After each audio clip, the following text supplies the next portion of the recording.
Carl Braun and Anna Hill were the couple everyone in the neighborhood looked up to, an example of stability and shared success. Carl embodied a life built on honest, hard work.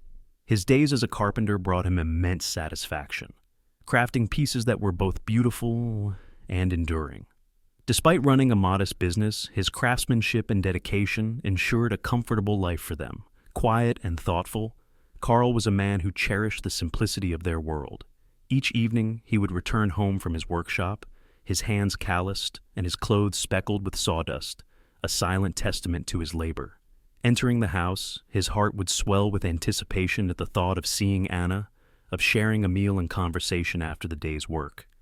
Anna, on the other hand, thrived in the spotlight. Charismatic and lively, she had a way of drawing people in with her charm and infectious energy. Her laughter often rang out at gatherings, making her the center of attention. While she managed their home with an almost artistic precision, she indulged in hobbies that highlighted her creative streak. Anna's flower beds were the envy of the neighborhood, bursting with vibrant blooms, and her paintings, though a pastime, received endless admiration. She excelled as a hostess, seamlessly orchestrating dinners and barbecues that made their home the hub of the community. To everyone, she appeared to be the perfect wife, effortlessly balancing her responsibilities and social life. Yet beneath this polished exterior, Anna began to feel trapped. The predictability of their days, which Carl found grounding, became suffocating for her. The routines, the familiar faces, the same conversations, it all began to feel stifling. What Carl saw as a life well lived, Anna viewed as a cage. At first, she dismissed her growing restlessness, reasoning that every marriage had its lulls, but the unease only deepened, turning into a constant ache she could no longer ignore. Seeking excitement, she found herself chasing fleeting thrills in seemingly innocent ways, exchanging flirtatious smiles with strangers at the store or lingering at the coffee shop to chat with the handsome barista. These moments offered a spark of the exhilaration she craved, but never satisfied her entirely. One evening, out of boredom, she stumbled upon an online chat room. It was a digital escape for people looking to flirt, to break free from the monotony of their lives. Drawn in, Anna began chatting with strangers, basking in the attention. That's where she met Tim, a man who was everything Carl was not. Tim was younger, exuding confidence that bordered on arrogance, and he awakened something in Anna she hadn't felt in years. Their connection was instant, and their conversations quickly moved from playful banter to something far more intimate. Anna started sneaking out to meet Tim, and their secret rendezvous became the highlight of her days. The thrill of the forbidden consumed her, filling the void her life with Carl could no longer satisfy. Late nights became routine, and Anna's excuses for her absences were accepted without question. Carl's trusting nature blinded him to the truth unraveling before him. As the affair deepened, Anna grew distant from Carl, both physically and emotionally. The warmth and affection that once defined their marriage faded, replaced by cold indifference. Carl, ever observant but conflict-averse, noticed the shifts. He saw the late-night texts, the hurried phone calls, and the lack of interest in him. Though he longed to confront her, his quiet demeanor and fear of shattering their life kept him restrained. Carl clung to the hope that it was a passing phase, but deep down, he knew their marriage was in peril. One evening, Carl sat alone in their dimly lit living room, the rhythmic ticking of the old clock on the mantel punctuating the silence. He sank into his favorite leather armchair, its once familiar comfort now overshadowed by the weight of his thoughts. Memories of their early days flooded his mind. How inseparable they had been. How Anna's smile once brightened his world. He thought of the way she used to rush to embrace him when he came home, her arms wrapping around him as if to keep him close forever. Now, her eyes barely lingered on him, and when they did, they were distant, as though he were a stranger in his own home. Though every fiber of his being urged him to demand answers, the fear of what he might uncover paralyzed him. He knew he couldn't act without certainty. If his suspicions were wrong, it would shatter what little remained of their connection. But if they were right, his entire life was a lie. Resolved to uncover the truth, Carl made a decision that went against his nature. He would watch, wait, and gather evidence before confronting Anna. The thought of spying on her filled him with shame, but the prospect of living in deceit was even worse. Anna's boldness grew with every passing day, her recklessness fueled by the intoxicating thrill of her affair. One evening, after yet another secret meeting with Tim, she returned home, her cheeks still flushed, and her eyes alight with a dangerous mix of guilt and exhilaration. In the kitchen, Carl stood by the counter, chopping vegetables for dinner. His movements were slow and deliberate, as though the repetitive task was the only thing anchoring him in a world that felt increasingly unsteady. Anna paused in the doorway, her gaze fixed on him, her mind whirring with thoughts. The tension in his shoulders, the rigid grip on the knife, everything about him seemed to reflect the weight of unspoken words hanging between them. And then, a thought struck her, sharp and electric. A twisted, daring idea that set her pulse racing. She moved toward him, her footsteps light but purposeful, her voice carrying a sweetness that barely masked the edge beneath. "Carl," she began, her tone deceptively soft, "there's something I need to tell you." The words felt bitter on her tongue, but the sense of control they gave her was intoxicating. Carl looked up, his brow furrowing as he searched her expression. The air in the room grew heavy, the silence between them charged with foreboding. "What is it?" he asked cautiously, his voice steady, though his heartbeat thundered in his chest. Taking a deep breath, Anna steeled herself for what she was about to say. "I've been seeing someone," she said bluntly, her words cutting through the quiet like a blade. "His name is Tim, and he's coming here tonight." Carl froze, the knife suspended mid-air above the cutting board. For a moment, he wondered if he had misheard her, if this was some sort of cruel joke. What are you talking about?" he stammered, his voice low, as though speaking louder might make her words more real. Anna's lips curled into a smile, but it was devoid of warmth, a chilling, calculated expression that made Carl's blood run cold. "He'll be here soon," she said matter-of-factly, as if she were announcing a change in plans for the evening. "When he arrives, you're going to leave us alone. Tim doesn't want you here, and frankly, neither do I." Her words struck like a physical blow, leaving Carl reeling. The woman he had loved, the woman he had built a life with, was now asking him to abandon his own home so she could carry on with another man. He stared at her, desperately searching her face for a trace of the Anna he once knew, but all he saw was a stranger, someone cold, unrecognizable. "Are you out of your mind?" he finally managed, his voice trembling with a mixture of anger, hurt, and disbelief. Anna's expression hardened, her voice sharp and unyielding. "I'm done, Carl," she snapped. "This marriage is over. You've become dull, predictable, and I'm tired of pretending otherwise. Tim gives me what you can't, and I'm not going to apologize for it. Now leave." For a moment, Carl stood rooted to the spot, his mind racing. He wanted to yell, to demand answers, to make her explain how their life together had come to this. But he knew it was futile. The woman standing in front of him had made her choice, and nothing he could say would change that. With a heavy heart, he set down the knife, his movements slow and deliberate. Without uttering another word, he turned and walked out of the kitchen. He could feel Anna's gaze on him as he left, but he refused to look back. He couldn't bear to see the triumph in her eyes, the final confirmation of their marriage's undoing. Anna stood in the kitchen, listening to the sound of the front door closing behind Carl. The echo reverberated through the house, leaving behind an almost deafening silence. As she poured herself a glass of wine, she leaned against the counter, her heart racing in anticipation of Tim's arrival. Her mind buzzed with a whirlwind of thoughts, each one more intoxicating than the last. She had crossed a line from which there was no return, and instead of guilt, she felt a strange, liberating sense of power.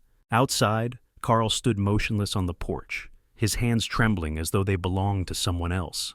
The cool night air brushed against his skin, but he was numb to it, his thoughts spiraling out of control. Anna's words echoed in his mind, their sharpness cutting deeper with every passing second. The warm glow from the house windows mocked him, a cruel reminder of the life he thought he knew. Unable to face the suffocating weight of his reality, he turned away, his legs carrying him toward the backyard with the slow, heavy steps of a man burdened by despair. At the far end of the yard stood the shed, its weathered frame casting long shadows under the tall trees. The shed had always been his haven, a place where he could lose himself in the meditative rhythm of his craft. Here, among his tools and projects, he had found peace in the past, but tonight the sight of it filled him with unease. The space that once offered comfort now loomed like a harbinger of something dark. As Carl approached, the door let out a familiar creak, a sound that once felt like a greeting but now felt foreboding. He stepped inside, the scent of sawdust and aged wood enveloping him. Normally it was a soothing aroma, but now it felt stifling, oppressive. His eyes scanned the room, lingering on the workbench scattered with tools. Then, in the dim light, his gaze fell on a wooden box nestled in the corner, half hidden beneath a stack of dusty rags. It was old, its surface dulled with age and neglect, a relic from simpler days. Carl hesitated, his chest tightening as memories stirred. The box had been passed down to him by his father, a piece of his past he had avoided for years.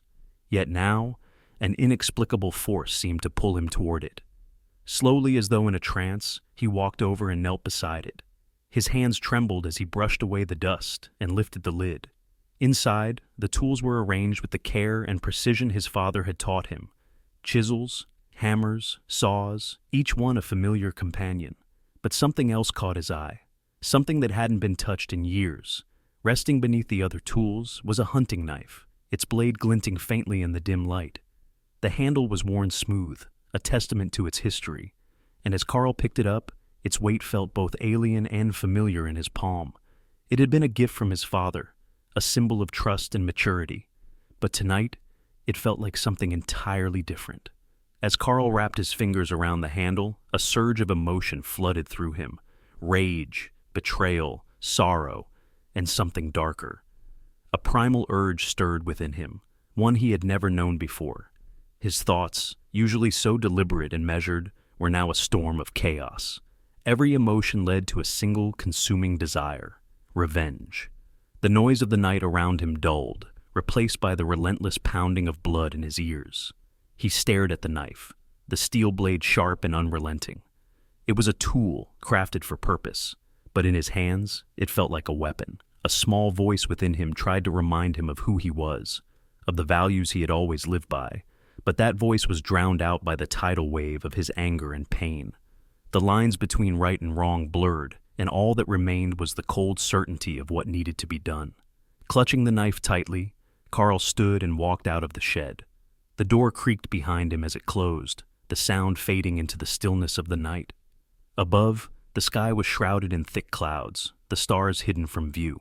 As Carl crossed the yard and made his way back toward the house, his steps were no longer sluggish. Each stride carried a newfound purpose, a clarity that had eluded him for far too long. The man who had left the house earlier was gone, shattered by betrayal. The man now walking back, knife in hand, was a different version of Carl. He was someone who had nothing left to lose, and that made him more dangerous than he had ever been before. Anna lounged comfortably on the living room sofa, her legs casually draped over the armrest, a glass of wine balanced in her hand. A smug smile played on her lips as she savored the evening, everything unfolding just as she had envisioned. Power coursed through her veins, exhilarating and addictive, making her feel more alive than she had in years. When the doorbell finally rang, she didn't flinch. Setting down her glass with deliberate ease, she moved to the door, anticipation crackling in the air like electricity. Tim sauntered in, his confidence palpable, as though he had already laid claim to the house and everything in it. Anna greeted him with a seductive smile, her heart pounding, not from affection, but from the audacity of what she was doing. Taking his hand, she led him through the hallway, her mind focused entirely on the night ahead, the consequences of her actions momentarily forgotten. They had barely entered the bedroom when the sound of the front door creaking open stopped them. Tim's hands, still resting on Anna's waist, stilled, his lips twisted into a smirk. "Back so soon?" he asked mockingly, his tone brimming with arrogance. Anna gave a light laugh, though a flicker of unease began to creep into her chest. "Don't worry about him," she replied, her voice sharper than intended. "He won't do anything. He knows better." But as Carl's deliberate footsteps echoed down the hall, closer and closer, Anna's confidence began to waver. Something about the way he had left earlier, so quiet, so resigned, had been unsettling. She tried to shake off the feeling, focusing instead on Tim, but the unease gnawed at her resolve. When Carl appeared in the doorway, the air in the room seemed to freeze. He stood there, his face an unreadable mask, yet his eyes gleamed with something dark and primal. In his hand, he held the hunting knife, its blade glinting ominously in the dim light. "Carl, what are you doing?" Anna's voice wavered, betraying the fear that now surged through her. Tim, still oblivious to the gravity of the situation, stepped forward with the same cocky bravado. "Relax, man," he said with a smirk, his voice dripping with condescension. "Just leave us alone, like she said." Carl didn't respond. He didn't even blink. His gaze was fixed on them, cold and unyielding, as though he were staring at something far beyond the room. The silence was oppressive, suffocating, and Anna's fear swelled as she realized this wasn't the Carl she thought she knew. This wasn't the quiet, submissive man she had manipulated for years. This was someone else entirely.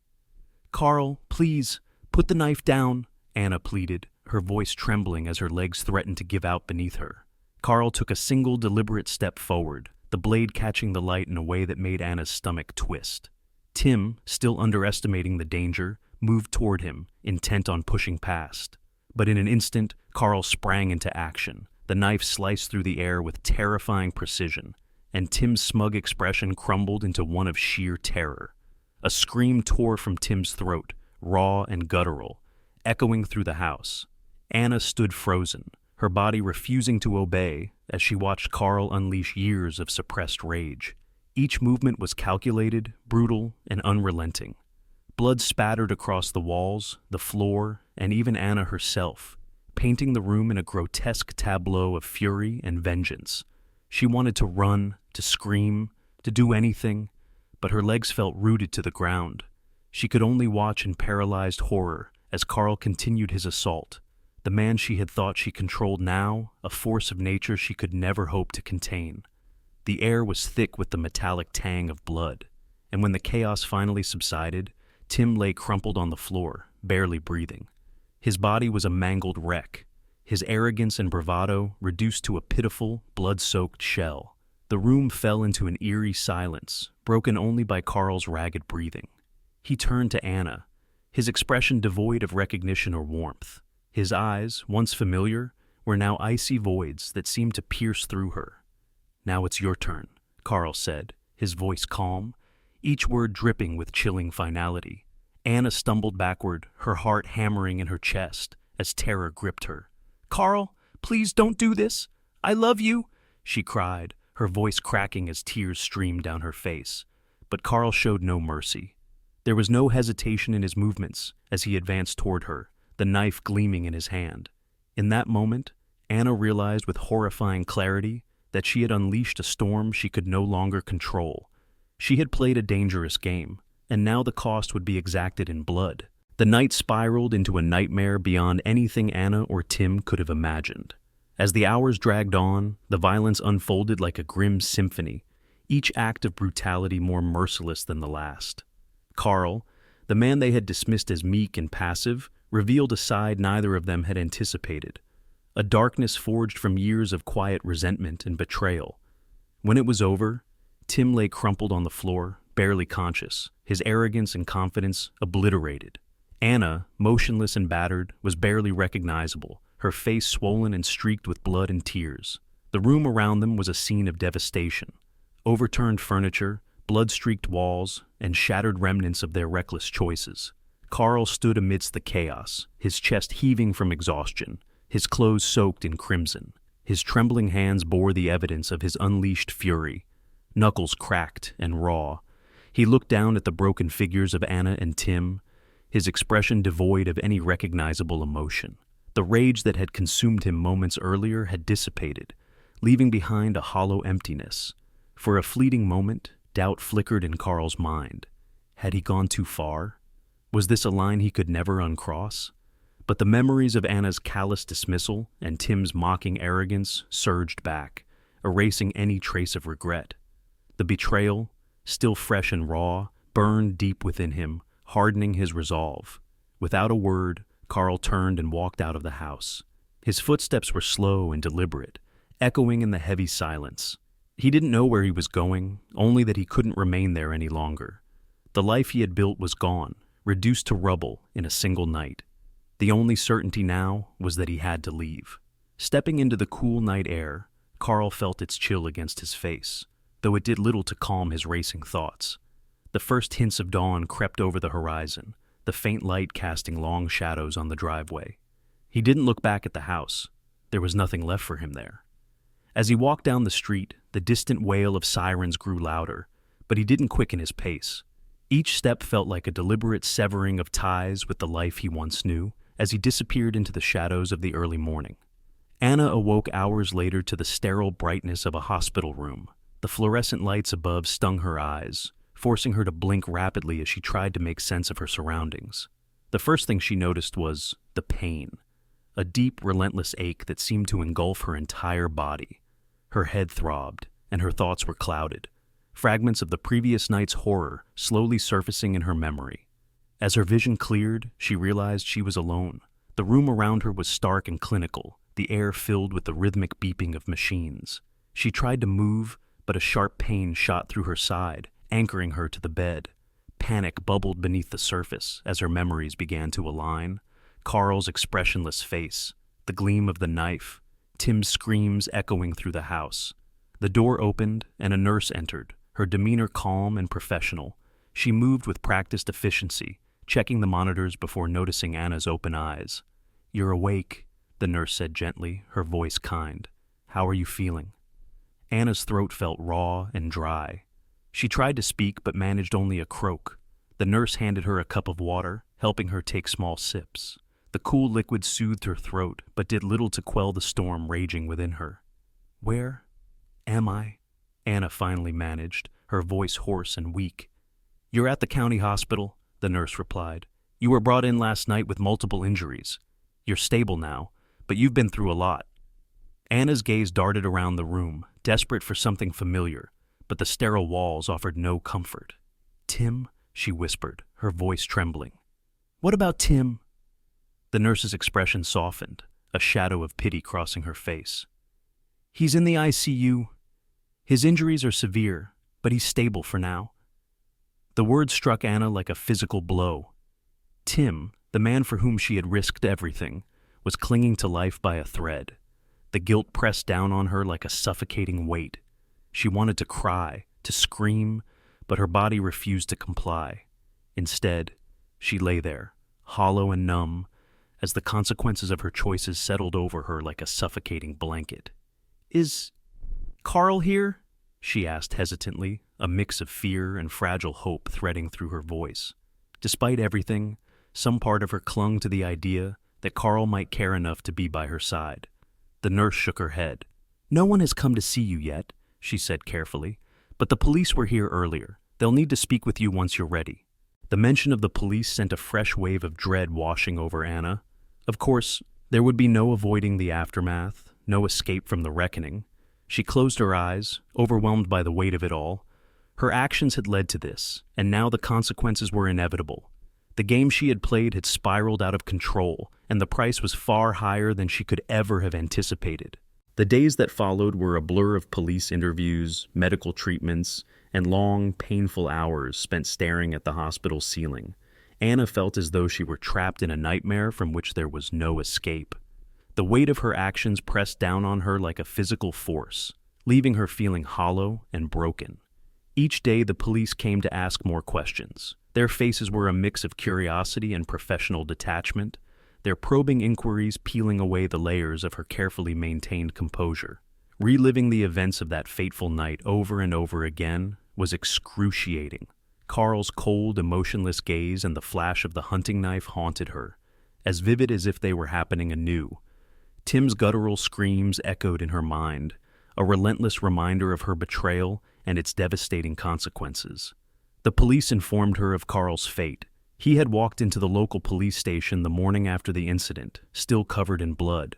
His demeanor was eerily calm as he confessed to everything: the attack on Tim, his assault on Anna, and the destruction he had caused. There was no drama, no attempt to justify his actions. He simply admitted to it all, his voice flat, his expression unreadable. Anna's heart twisted as she heard the details. Carl's lack of remorse shocked everyone involved. In court, there were no emotional outbursts or dramatic speeches.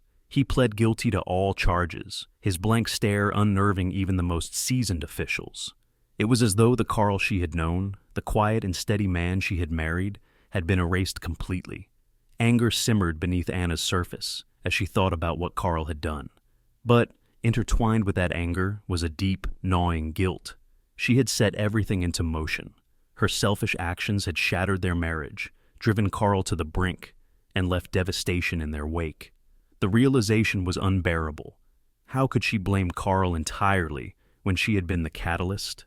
Tim's condition remained precarious for weeks. His injuries, though eventually stabilized, left him physically and emotionally broken. When Anna visited him in the ICU, the man who had once exuded confidence and arrogance was now a shadow of himself. His eyes, once bright with mischief, were dull and haunted. He could barely speak to her, and when he did, his words were filled with bitterness. Their once thrilling affair was now a painful reminder of the destruction they had caused. Anna's own recovery was slow. Her physical injuries healed with time, but the emotional scars ran far deeper. The vibrant, carefree life she once knew was gone. Friends and neighbors who had once admired her perfect marriage now avoided her entirely. Their pitying glances and whispered judgments followed her everywhere. She had become a pariah, a living cautionary tale of betrayal and its consequences. Even her home felt foreign, a place filled with memories that now felt like cruel reminders of what she had lost. The life she had built with Carl, the love they once shared, was irreparably shattered.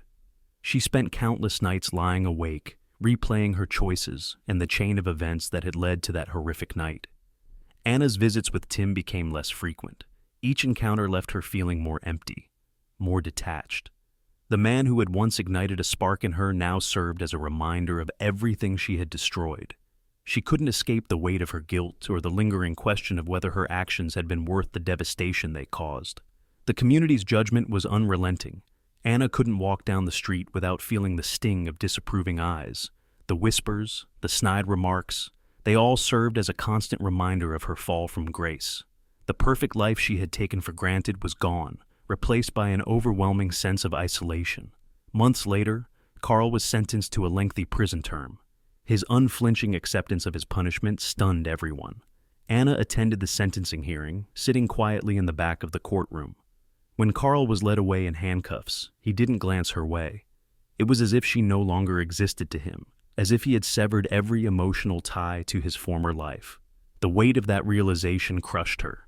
She had betrayed him, pushed him to the edge, and in the end, he had discarded her entirely. She had been left with nothing. No love, no redemption, no way to undo the damage she had caused. As the years passed, Anna remained a shell of the woman she once was. The vibrant, confident social butterfly was gone, replaced by someone who lived quietly, unseen by those around her. She spent her days alone, tending to her garden, painting in solitude, trying to find some semblance of peace. But the ghosts of her past haunted her, their voices a constant reminder of her mistakes. Anna had gambled with her life, her marriage, and her happiness, and she had lost everything.